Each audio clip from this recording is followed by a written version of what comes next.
علیکم۔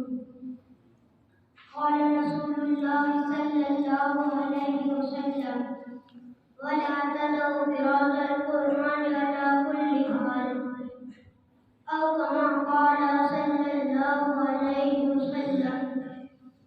اللہ کے رسول صلی اللہ علیہ وسلم نے فرمایا کسی حالت میں بھی قرآن کی تلاوت نہ چھوڑو۔ قرآن رب کائنات کی وہ عظیم ترین نعمت ہے جس کا پڑھنا بھی ثواب، جس کو سمجھنا بھی ثواب، اس پر عمل کرنا بھی ثواب، اسے محبت کی نظر سے دیکھنا بھی ثواب، بے شک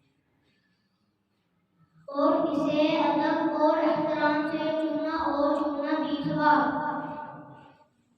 مبارک اور قابل رشک